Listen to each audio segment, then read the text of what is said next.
नमस्कार, मैं हूं आशीष वर्मा। मॉर्निंग कॉल में आपका स्वागत है। शुरुआत इस वक्त की हेडलाइंस के साथ।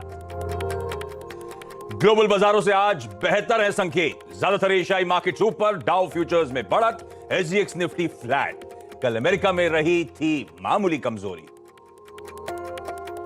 G7 देशों की ओर से रूस पर और कड़े प्रतिबंध लगाए जाने की आशंकाओं से क्रूड में उबाल।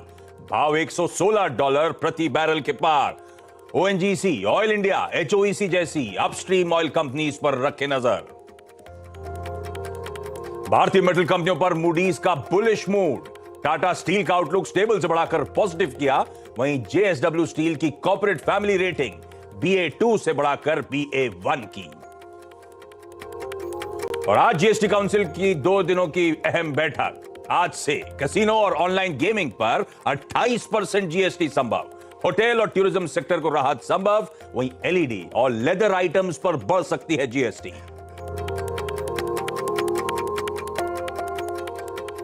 चलिए, मंगलवार का दिन और कल बढ़िया सेशन था। कल इनफैक्ट एक्सपेक्टेशन से कहीं ज्यादा अच्छे गैप अप के साथ शुरुआत हुई।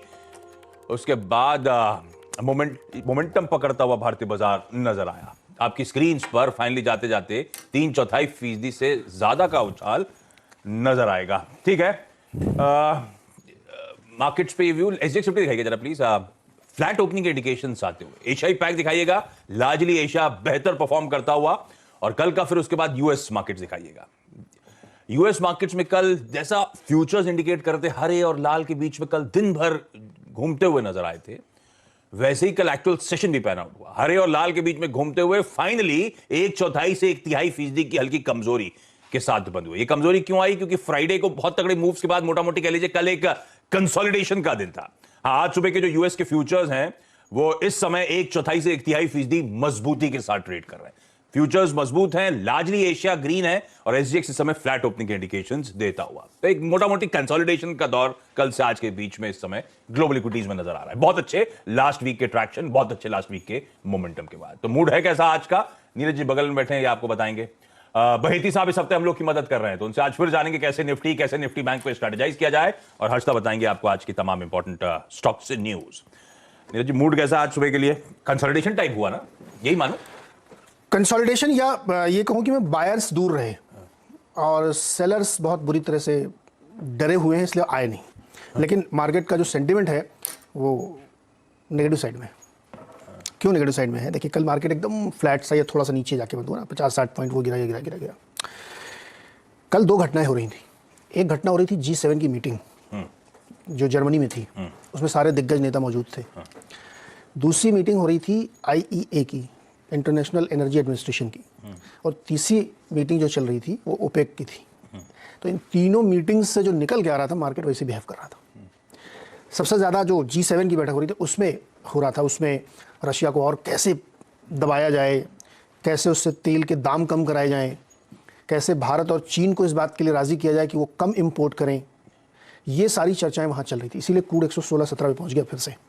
कल वो अपडेट सुबह था कि वो सोने का इंपोर्ट वाला तो उसमें तो एग्रीमेंट है। फर्दर कुछ और भी हुआ है क्या? हाँ, उसमें वो तो एग्रीमेंट है, वो कर देंगे। अब ये तरीके उस पर डिस्कशन हुआ जिसमें बहुत सारी चीज़ें ऐसी कही जा रही हैं कि हम जो यूक्रेन का बॉर्डर है, अभी वहाँ पे 40,000 नेटो के सैनिक होते हैं, वो कह रहे हैं हम 3 लाख करेंगे। अब इस तरीके की जब आप बातें करेंगे, तनाव बढ़ाएंगे, तो मार्केट में एक डर पैदा होगा। वो डर मार्केट में साफ दिख रहा था और उसी का काउंटर डर जो था वो क्रूड में दिख रहा था कि क्रूड बढ़ रहा था। मैं कितनी कोशिश कर रहा हूँ कि 115 के नीचे रहे, लेकिन यूरोप और अमेरिका वाले नहीं चाहते कि वो नीचे रहे और रोज कुछ ना कुछ ऐसा करते हैं कि वो ऊपर भाग जाता है। तो उन्होंने एक टर्म कॉइन किया जिसको मैं आगे एक्सप्लेन करूंगा कि प्राइस कैप कर दिया जाए रशिया का। अब आप सोचिए, सेलर्स मार्केट में प्राइस कैप कौन करेगा? बायर। ये हो सकता है अर्थशास्त्र में आपने पढ़ा कहीं पे कि अमेरिका तय करेगा, ये यूरोपियन कंट्री तय करेंगे कि गैस का प्राइस किस भाव पे रशिया बेचे। लेकिन इस पर विचार हुआ है, तरीके बताए गए हैं, जुगाड़ बताई गई कैसे ये किया जा सकता है।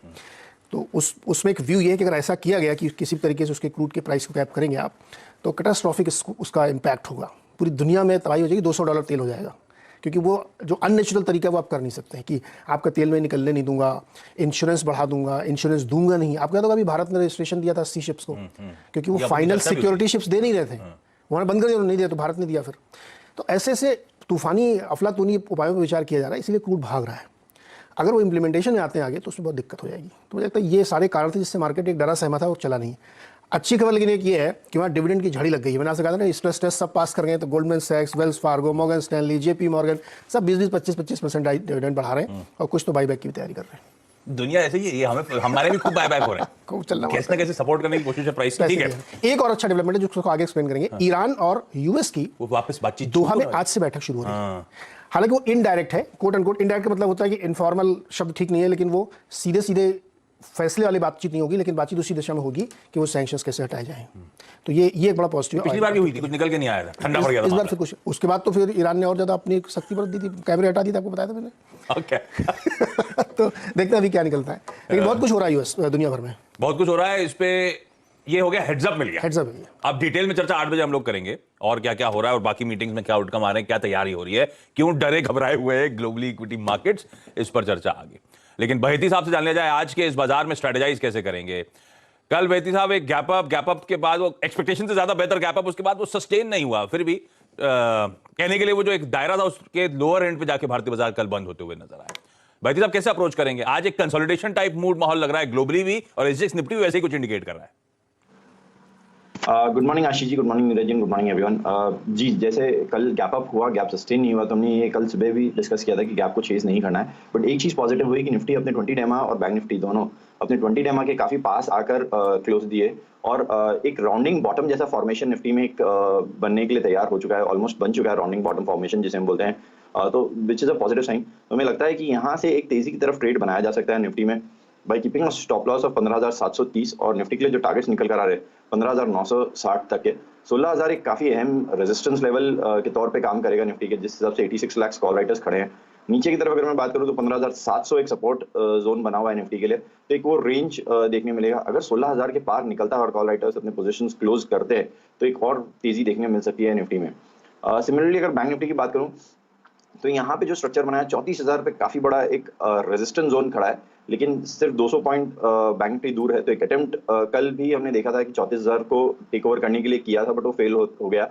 हमें लगता है कि आज भी इंट्राडे सेशन में 34,000 टेस्ट होगा, और जिस हिसाब से 27 लाख कॉल राइटर्स खड़े हैं उनके पोजीशन अनवाइंडिंग करने से ही हमें लगता है कि 34,300 तक के टारगेट्स देखने मिल सकते हैं बैंक निफ्टी में। तो बैंक निफ्टी में भी खरीदारी की सलाह रहेगी।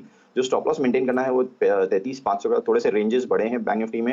सिंस एक्सपायरी वीक है, थोड़ी वॉलेटिलिटी देखने मिलेगी, लेकिन इस वॉलेटिलिटी को यूज करना चाहिए बाय ऑन डिप्स की स्ट्रैटेजी अपनाकर। हमें लगता है कि इंट्राडे लेवल पे कोई डिप मिलता है तो उसे जरूर खरीदने की सलाह रहेगी।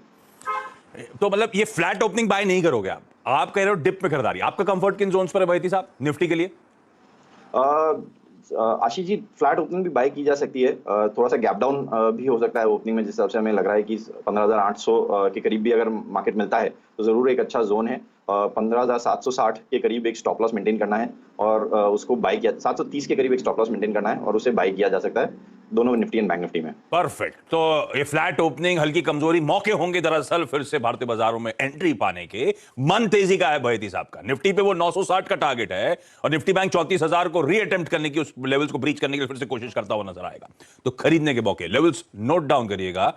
और इन्होंने जो वर्ड यूज कर दिया, डरा सहमा, बिना बात के एसजीएक्स निफ्टी डरने लगा। 25 पॉइंट नीचे इस समय अब धीरे धीरे कमजोरी आ रही है, सुस्ती आ रही है। कमजोरी नहीं, सुस्ती आ रही है, पर बहेती साहब कहने सुस्ती अच्छी होगी आपके लिए एंट्री के लिए। ये अच्छी बात। देखते हैं फिर आज मार्केट्स कैसा पैन आउट होता है। लेकिन अब हर्षद से जान लिया जाए आज के